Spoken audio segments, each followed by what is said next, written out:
message from kevinlr89@gmail.com. Subject: a brief explanation. Jeff, you are likely baffled and upset by what you have just experienced, but all will become clear, I hope, by the end of this correspondence. First and foremost, I'd like to once again offer condolences on the passing of your wife. This statement may prove to sound counterintuitive after you have read the remainder of this letter, but I truly do empathize and sympathize with you in your loss. That does not negate the other emotions I hold for you in the least. The jealousy, rage, pity, and despair I feel all swirl into a whirlwind of confusion, even after many months of analyzing and praying over the loss of our mutual friend. It's a good thing that some people still take the time to check the spam folders in their email accounts. Jeff Barman always checked his, and usually found something interesting that he would otherwise have missed. Today, it was a message from a mutual friend of his and his late wife Erin, a man named Kevin. Kevin something. Truth be told, Kevin was much closer to Erin than he had been to Jeff, and that was fine. But the two sometimes used to email each other interesting news stories or games, sometimes videos too. This particular message appeared to have been sent several times in the past week or so. Jeff simply thought that this message contained some especially funny video or an amusing game, and Kevin wanted to make sure it got through. It was a bit strange to get a message from Kevin out of the blue like this. They hadn't really spoken much since the funeral. Honestly, Jeff had always wondered if his wife had a little bit of a crush on Kevin. Jeff never worried too much about it. At 27 and 24 years old when she died, he and Erin had been married for a few years, and if she had a little crush on another guy, it didn't make him feel too jealous or threatened. The subject of the email, "Hey man, check this out," was vague enough that Jeff had no idea what was on it, only noting it had several attachments. The email read that the attachments contained a few cracked Steam games and a bootlegged copy of the new Avengers movie that wasn't coming out for another week or so. The cracked games included titles from Counter-Strike and the Dead Island series, as well as two standalones, Goat Simulator and HuniePop. Not being much of a PC gamer, Jeff was only vaguely familiar with Goat Simulator and HuniePop, and thought of them as simple novelty games. But free is free, so he downloaded and installed all of the games. Goat Simulator was pretty self-explanatory, but all he really knew about HuniePop was that it was some kind of dating simulator, whatever the hell that was. He knew it was something to do with naked anime chicks, and that was enough to pique his curiosity.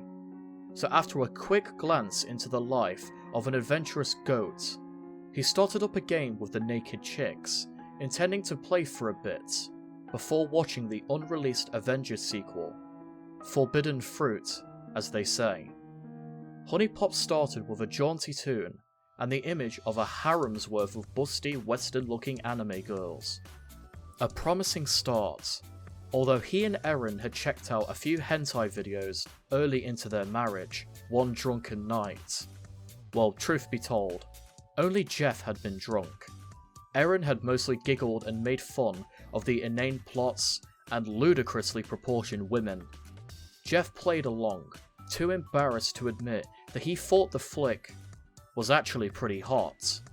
This was the type of game he would likely have hidden from his wife, if she was still around. Or at the least, tried to. Jeff played through the first tutorial round, and it became apparent that the main gameplay was going to be based on puzzle matching, along the lines of Candy Crush or Bejeweled. Aside from some columns and Dr. Mario, and the obligatory Tetris binge in his childhood, Jeff had never really played many tile matching puzzlers, and he didn't know whether he liked them or not.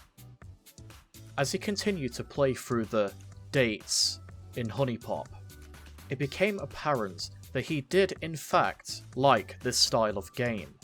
So much so that although he intended to play only for an hour, until 10 at the latest, and then watch the pirated Avengers film, he wound up staying in the world of HuniePop until just past midnight, without realizing how much time had passed. From KevinLR89 at gmail.com. I need not remind you of the relationship the three of us had. I think you and I know more about the other than we ever let on. And Erin is, the common denominator in the equation. If a man doesn't have his pride, his sense of self-worth, if he lies in bed at night contemplating if he can put a mental check mark next to each task he intended to fulfill, save for one, night every night, what is his quality of life? When one realizes that good enough, despite one's best intentions, has never actually been good enough, what should be the next course of action? The following day, Jeff could barely keep his mind focused during his therapy session, or the court-ordered Alcoholics Anonymous meeting that came after. He was preoccupied with the thought of getting back to his computer to ask and answer more questions with his digital girlfriends.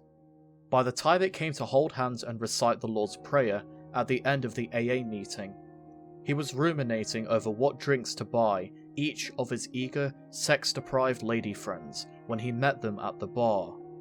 Their favourites were conveniently listed in the Honeybee, the in-game mobile database of the girls, but Jeff thought it would be good to mix things up for them as well. Returning home that afternoon, the plan had been to watch the Avengers Age of Ultron and then play some more HuniePop. About 30 minutes into the pirated movie, Jeff realised that he hadn't been paying attention, and barely knew what was going on. He decided to finish the flick later, after a few dates. Before starting the game up, he shot a quick text message to Kevin, thanking him for the movie and the games, the dating sim in particular. The response, "No problem," would go unread until after the HuniePop session was finished a few hours later. Jeff had formulated a strategy for playing the game. By this time, he had done some Google research and learned that after a few successful dates with a certain girl, you could take her back to your room for a bonus sex round. That the point was, in fact, to bed each of the available girls as the difficulty of the rounds increased. His master plan was to play until every available girl was at the stage where one more good date round would result in the sex round, and then going through each of the girls one by one in-game night at a time. He decided to go after the Japanese girl Aiko first, and then try for the blue-haired gamer girl, Nikki. From KevinLR89 at gmail.com.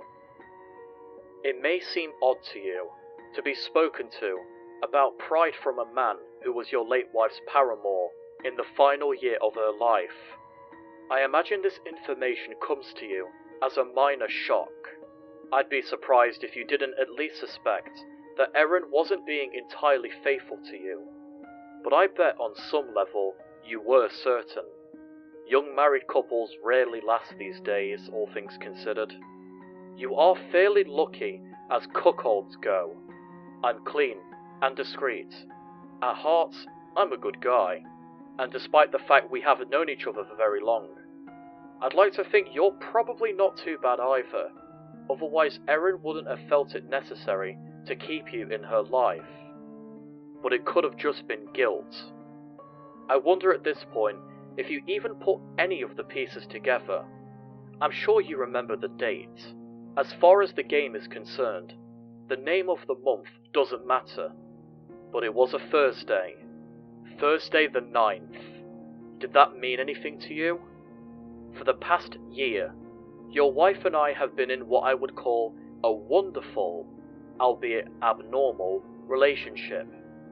It may have started out as a sex thing, but it evolved into so much more. The fact she had known you for so long, and really had only ever dated you out of the kindness of her own heart, or in some kind of blissful ignorance. I brought her to a state of blissful awareness. She seemed to think that a life of unfulfilled promises from a man who drinks and plays video games every day was what marriage was all about. I didn't steal your love away. You pushed her out and took her for granted. Whether she ended up leaving you or not, her wavering faith was inevitable. I could go on about how your faults were and my strengths are, but it really doesn't matter, especially now. Nothing could bring back your wife.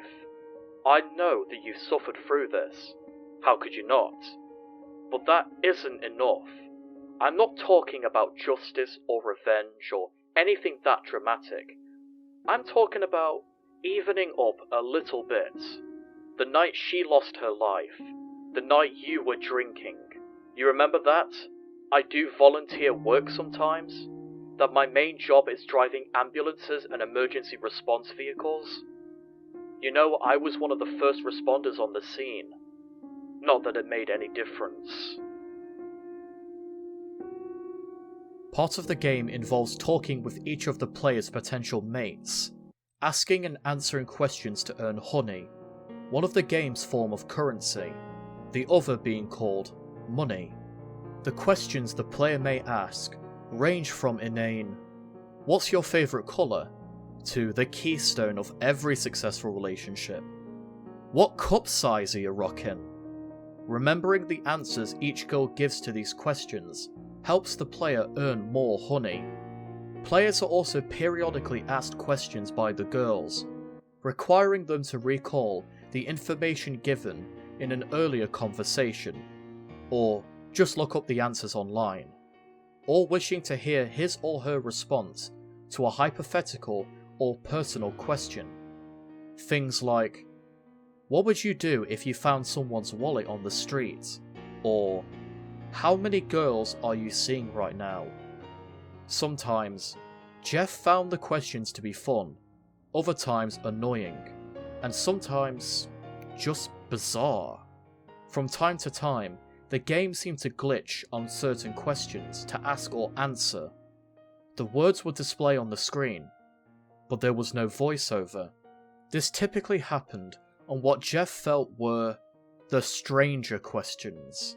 At one point, the game's Indian girl Balai asked, "Do you ever dream about it?" with no clarification. At another, the cheerleader Tiffany posed the query, "How much did you remember the next day?" These odd inquiries were not common, but still confusing and a little bit off-putting. They seemed to pop up at random. Jeff was interested to see if correctly answering these were some kind of subplot or alternate gameplay mode that only a few people knew of. He hadn't read anything about other players encountering weird questions or glitches, but he knew that there was some hidden characters and Easter eggs in the game. It seemed no one had figured this out yet, and he couldn't tell if he was playing these segments correctly. He seemed to earn no honey from any of the answers he gave or questions that he posed. Eventually, he just began answering them randomly and moving to the next. Not being very adept at tile-matching puzzle games, it sometimes took him a while to achieve a successful date, and he preferred to stick at one girl at a time, attempting to win a date round with her before going to win another date with another one of the girls. He often found himself forgetting to use the power-ups that he had earned. This made for a slow go of things, but Jeff was glad to stretch out the gameplay for a little bit longer.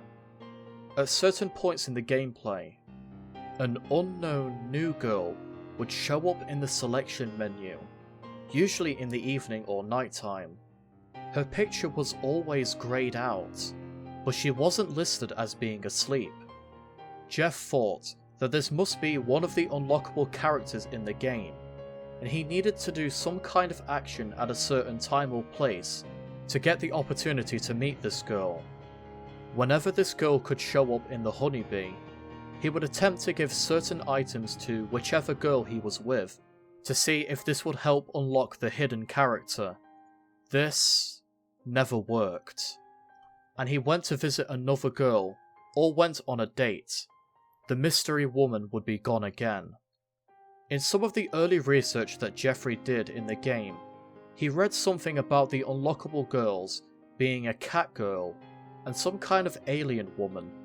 He stopped reading so as to not ruin the surprise of finding them or discovering the other secrets. The unknown icon didn't look like it had whiskers or cat ears from what he could tell, so he decided that it must be the extraterrestrial or some other girl he hadn't read about. The more date rounds that you win, the more hearts are displayed on each woman's profile. After a few days of playing, Jeff had gotten all the girls up to around 3 hearts out of a possible 5.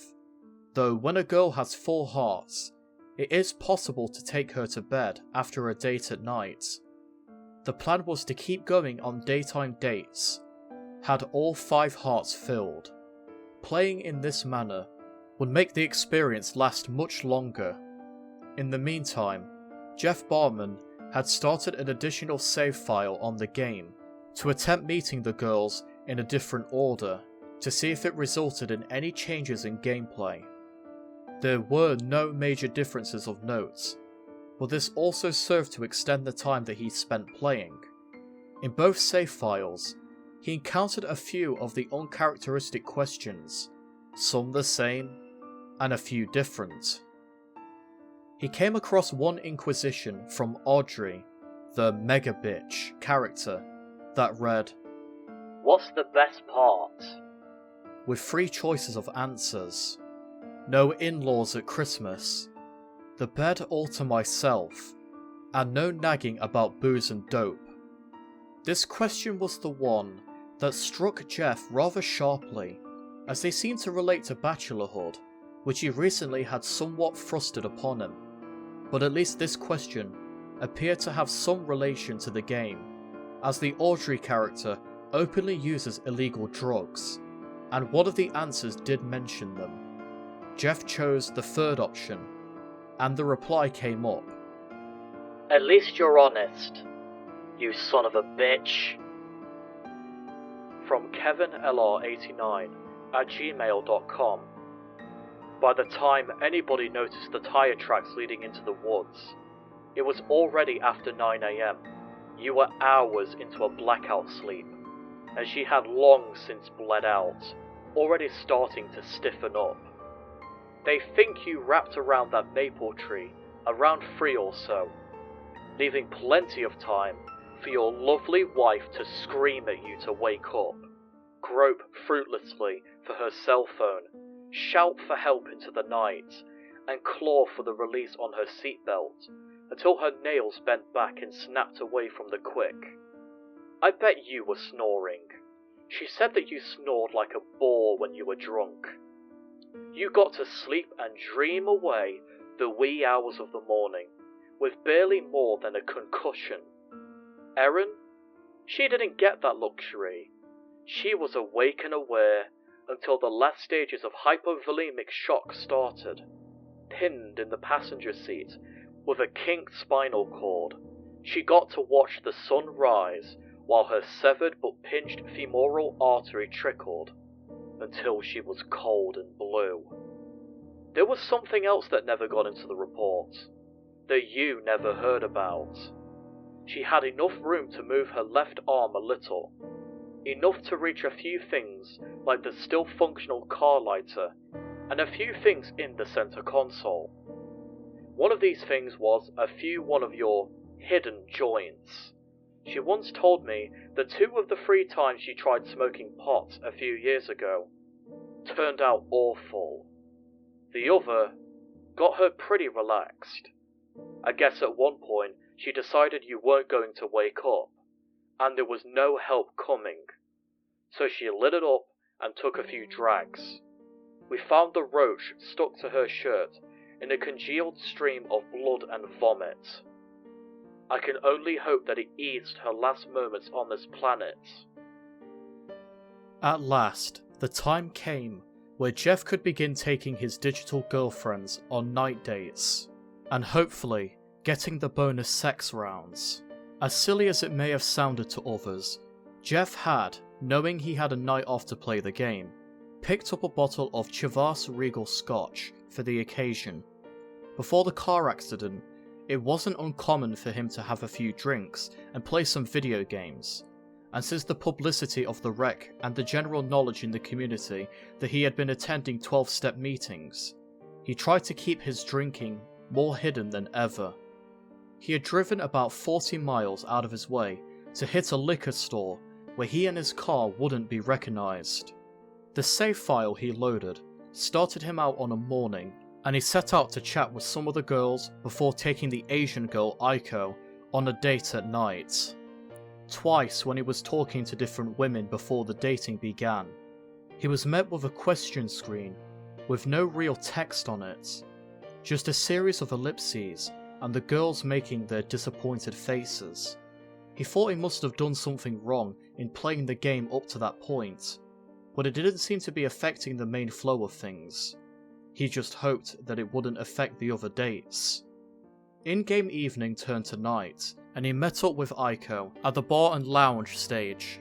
He used the money he had accrued to buy his date a few drinks, starting off with some sake, her favourite, and later some wine, as he dragged and dropped the static booze icons over his potential lover's face, prompting such realistic replies as, "That was a pussy drink.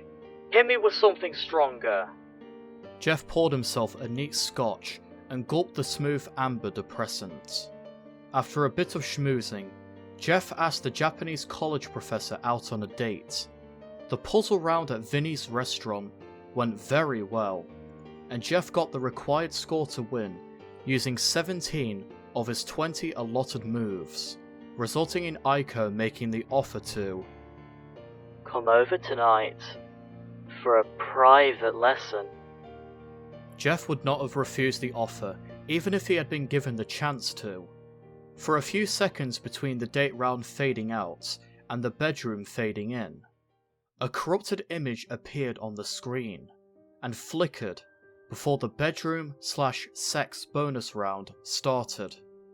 It wasn't there long enough to make much sense of it, but it appeared to be just a jumbled up collage of game images. At long last, it was time for Jeff Barman to be stripped of his digital virginity. The mechanics of the bonus round were slightly different from the normal dates in that all the tiles matched gave the same amount of points, and the total score was constantly decreasing. It made it feel like it was a race against the clock, a mad dash to match as many tiles as quickly as one could to achieve the required score.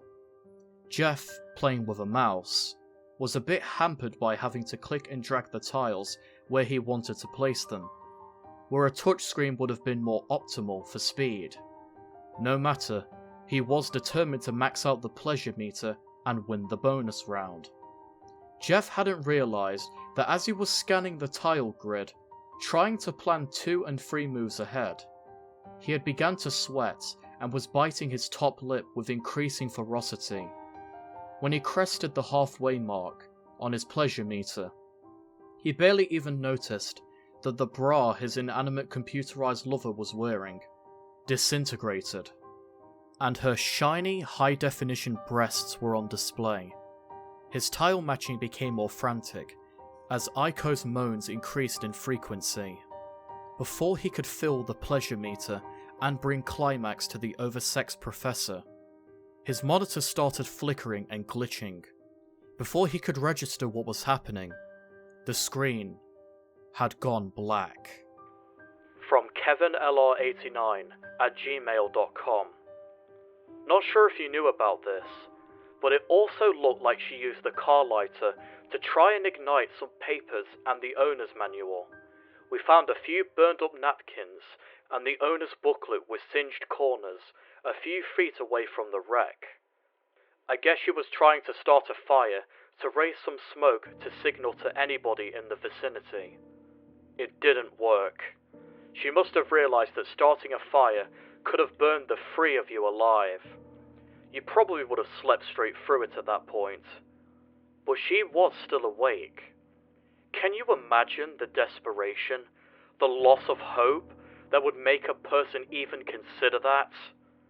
I try not to think too much about it. Thursday, 09. Evening. Blinking his dry eyes, Jeff unclenched his jaw and leaned back from the blank monitor. As a formality, he poured another tall scotch into his tumbler and swallowed it in a single opening of his throat, taking no time to enjoy the taste of the pricey booze.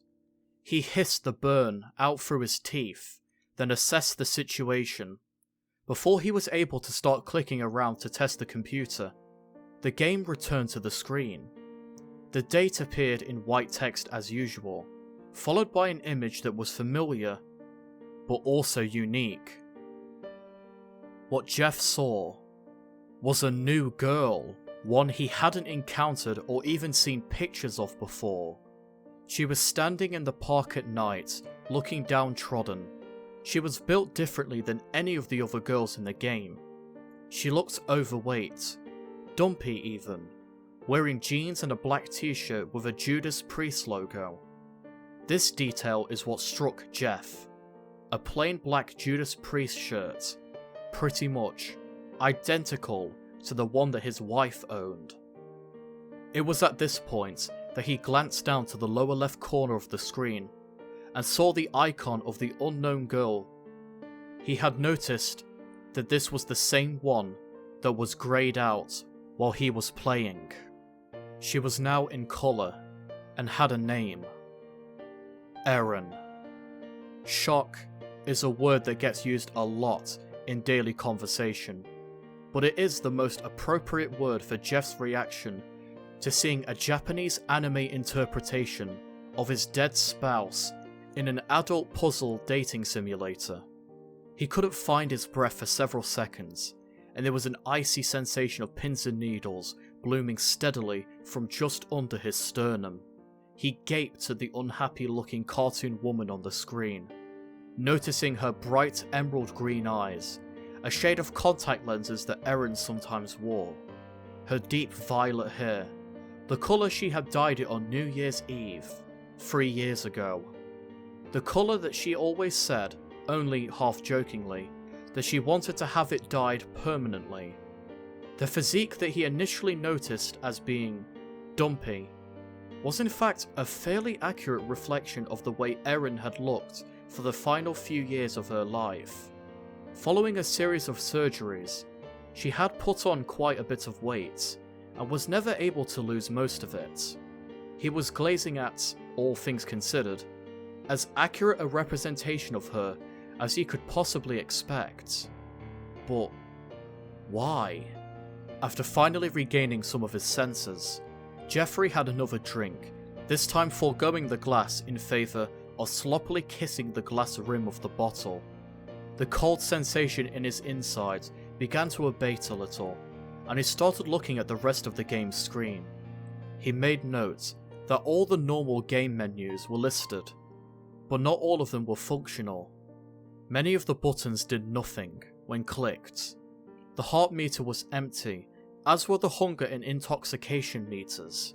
He was able to check Erin's profile, and this buried any doubts he could have had to this being a coincidence or the like. All the information was on the screen. Her name, her married name, his name was there, her late winter birthday, job at the gift shop, short stature, even the size of her bra was dead on. He couldn't scroll through the rest of the Honeybee in-game app, but he had no need to. Everything he had already seen was enough to send his head spinning. Again, he saw that none of the hearts were filled, and yet, one of the only options he seemed to have was to click on Ask on a Date, which stated that this would be a night date, instead of a first date. The only other thing to do seemed to be to talk to her, even though it was listed that no honey points would be awarded for doing so. Against his better judgment, he clicked the light blue button to engage her in HuniePop's version of conversation. From kevinlr89@gmail.com. And yes, I did say the three of you. That wasn't a typo. While you spent the past 3 months in a haze of booze and pot, Erin told me that you had become, as they say, comfortably numb. Everywhere. Maybe you didn't find her sexy since she gained weight. Maybe you just lost your libido. But she hadn't lost hers. You may not have noticed, but she told me that she had been waking up in the night and getting sick, that she was weeks late. I've got no doubt who the father was, would have been. The plan was to tell you together, the two of us and you. It seemed obvious to me, but I guess you guys couldn't see that things were through.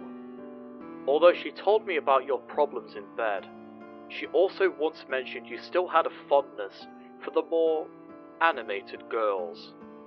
I had a feeling you would eventually get around to playing HuniePop. I don't know shit about programming, but my little brother does, and I'm a fair artist. I just wanted to tell you, to show you what I saw and experienced these past few months in a way that might actually make an impact on your slowly pickling brain. In a way, you have a right to know everything. Now you do. Maybe now I can get some closure. As for you, you're on your own. I imagine you might have more questions, but honestly, I don't care now. I sympathize with you for your loss, but I also never want to see or hear from you again. I hope we can at least grant each other that. With sympathies, Kevin Randall. A message popped up in the text window. It read, "How long has it been?" with 3 choices of answer in the usual fashion. One was 6 months or so, the next, almost a year, and finally, over a year. Swigging another few fingers worth of scotch, he clicked the second option. Immediately, another question appeared. Are things easier now? Jeff thought about his answer. His life was most definitely a bigger mess than it had ever been, with court orders, fines, and guilt. He chose the answer reading, "No, things have only gotten worse." This prompted a text reading, "I sincerely wish that both of us had thought of that beforehand." Afterwards, the main set of options came back up, except that talk with her was no longer a clickable choice. The only other option was to go on a date. There was a part of him, a really large and glaring part, that told Jeff to just stop, go to bed, not even to think about what was happening until the morning. But the slightly greater majority of his brain felt compelled to click the date button. Jeff was experiencing a strange combo of awe and despair. He hated thinking about his wife and what had happened to her, replaying everything he could remember about the night of the accident in a loop that sometimes robbed him of sleep for days on end. There was also a sense, now that he was in this, he was already ruminating about his current conundrum, as well as experiencing the familiar undertow of shame that he had feared would tear him apart if he really ever sat and thought about it. If he didn't, at least see this through to its end, he would have yet another sense of unfinished business to throw on the ever-growing pile. The best he could do for his conscience was to play this out a little longer. Before analysing it, he clicked the date button. The image on screen disassembled and faded to black as usual. The standard text faded in, announcing that the setting was changing back to the bedroom. It appeared that there would be no formal date this time around. The bedroom appeared, and the gameplay grid and girl slid into view. Erin was standing on the screen, looking sad or disappointed, like she was in the previous screen, but this time, in the fashion of the game, she was standing in her underwear. Whereas in the game, girls typically had sexy matching undergarments. She was instead simply wearing an unflattering ensemble of a black padded bra and dull blue knickers. There was no soundbite from her, as there is in the standard bedroom rounds before the gameplay commences. She just stood there for a few seconds before the tiles dropped onto the grid. The tiles themselves were not the standard mix of varied colours and shapes, but instead were limited to only 2 varieties. The broken heart tiles which dropped the player's score, and a new round red tile that Jeff didn't recognise. As there were only 2 types, it was inevitable that there would occur several 3-tile matches without any player input. In fact, Jeff found that if he tried to click in the puzzle grid, nothing happened. The tiles just kept matching, disappearing, and being replaced from the top. Despite this, there was no score accumulating. The counter under the grid stayed the same, at a static 0 out of 0 the whole time. There was really nothing to do. Jeff just watched the tiles match and drop, trying to figure out what the red tile tokens were. They were constantly in motion, so it was hard to get a good look, but they appeared to Jeff to look like some smudged crimson eyeballs, or little red-toned sonogram images. The more he studied them, the more they seemed to him like the latter. Shifting his gaze back to the right side of the screen, he saw the half-naked girl, his wife, staring back at him, never blinking or speaking, like the girls always do in bonus rounds. After almost a minute of watching the tiles fall and match themselves, Erin's image began to change. It flicked a few times and then was replaced by a distorted version of itself. This new Erin remained static, her skin now pale and tinted blue. There were dark circles forming under her increasingly glazed over eyes. A small bruise appeared in the corner of her mouth. The tiles continued to fall as this new pale woman stared out from the monitor. Jeff stared, barely comprehending what he was seeing. His hand had moved from the computer mouse and was limply covering his slightly open mouth.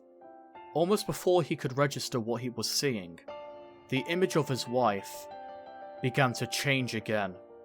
The skin took on a more pallid hue and became mottled with bruises and a spiderweb of veins. Splotches of purple and grey and sickly green covered her body. Dark streaks soon showed across the forehead, and from the nose of the girl, inky clotted blood. 2 deep gashes were visible, one on her leg and another on her forearm, oozing rivulets of gore. The sight was almost more than Jeff could take.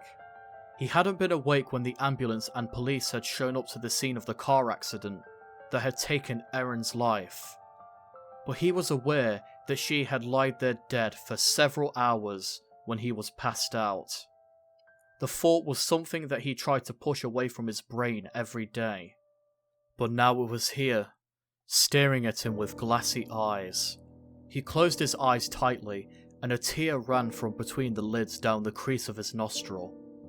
When he opened his watery eyes again, the tiles stopped dropping, and the sound cue for winning a date round played. The word "Success" appeared over the grid as usual, but there was no closing dialogue. From his minimal research on the game, he knew that following the bedroom round, a graphic and lewd picture was meant to appear on screen. What Jeff saw, when the screen faded back in, made his insides sink, and brought a new wave of choking, dry sobs. The image that materialized was not an anime-style drawing of a naked woman, but instead, a dark and corrupted picture of a woman lying face up in a patch of dead grass, dark streaks running from her nose and a gash on her forehead. Grey veins could be seen creeping up her neck, and her eyes were darkly bruised. This must have been a photograph taken from the scene of the car wreck. This was Erin, before she was taken to the morgue, mere hours after her life had ceased, and coughed out low moaning sobs. HuniePop closed itself, and the standard desktop returned. There was a new notification from the email app in the tray. 1. New message. From kevinlr89@gmail.com. Subject: a brief explanation. Body: Jeff, you are likely baffled and upset by what you have just experienced, but all will become clear, I hope, by the end of this correspondence. And that, my dorks, was Newly Single, a HuniePop creepypasta written by Urkel. Or Urkel, I think it's Urkel though. My final thoughts on this story? Honestly, probably one of the most interesting creepypastas I have ever read. I love it. As you guys know, I'm a massive fan of Doki Doki Literature Club, and I believe this story actually predates that game. But I think arguably my favourite thing about this story was that no character was actually the quote-unquote good guy. They were all bad, but for different reasons. Jeff was an alcoholic, self-destructive man who never tended to the needs of his wife. Erin was a wife stuck in a loveless marriage who went to such lengths to feel something as to cheat on Jeff with his friend Kevin. And as if karma was coming back, she paid the ultimate price. As for Kevin, my man is such a dick. I can't even lie, Kevin is an arsehole in this story. Okay, let's say Jeff really is all these things, right? He's a struggling and grieving man. I don't get why somebody would be so heartless to send pictures of his dead wife and mess with him in such a way when he's in such a vulnerable state of mind. Kevin really came off as that guy who says that he's just friends with your girl, but when you and your girl break up or have a fight, he's the first person to message her up in order to hook up with her. That's the kind of vibe I get from him. The guy best friend, if you will. But yeah, the story is great. I love how they were able to turn a hentai sex game into something truly disturbing. That is the power of writing, folks. You can turn nearly anything into a great story. I love the photos provided, it really gives a whole feel that this is real. And in general, it's definitely become one of my favourite creepypastas now. There were some grammatical errors though, and I really wish there was a few more commas in the story, because fucking hell, I was struggling to read some of it. I was almost out of breath, I'll be real. In general though, if I had to give this story a final rating, HuniePop Newly Single gets an 8.5 out of 10. The grammatical issues and the pacing, again, is kind of my biggest concern, but honestly minus that, it's a pretty fine story. I hope you all enjoyed the narration. If you did, be sure to like, comment and subscribe. Hit the bell so you can stay up to date with my latest videos, join the Discord in the description down below, and comment down below what did you think of this. And Urkel, if you're watching this, thank you for making this story, my friend. You're really good. I'll see you all in the next video. Take care, my dorks.